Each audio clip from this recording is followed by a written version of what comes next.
This tutorial will show how to use Pear Deck with Google Slides to make interactive presentations for students.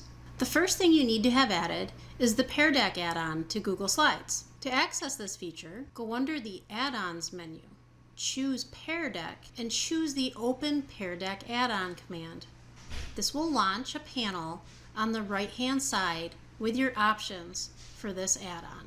Pear Deck comes with template slides that you can use for your presentation. Included are beginning of lesson templates, which you can use to spark student interest before beginning new content. Also included are during lesson templates, which can be used to survey students and check for understanding. Pear Deck also has templates for end of the lesson, which can be used for exit tickets or for lesson reflection questions.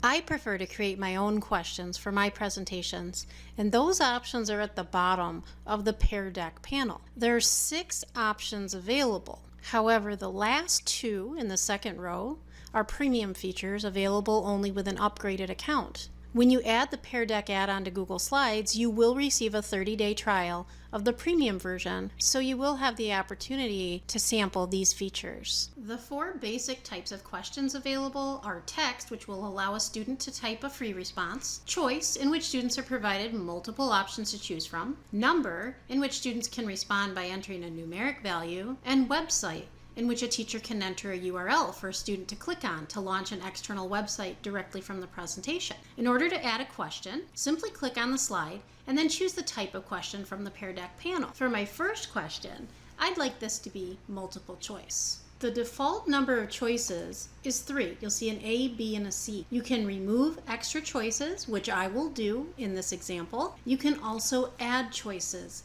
if you need more options available for students. When you have entered all options, click Update Slide, and within a second or two, your interactive slide will be added to your presentation.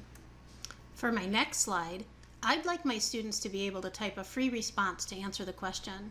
I will add a text question for this slide. And again, Pear Deck will complete the process within a few seconds.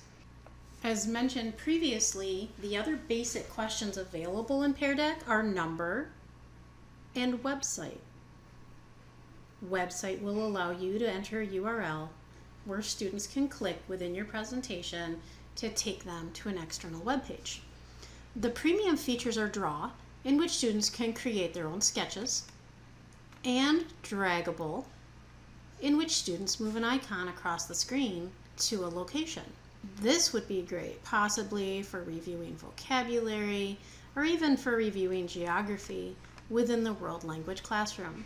Simply choose the items to drag on the screen.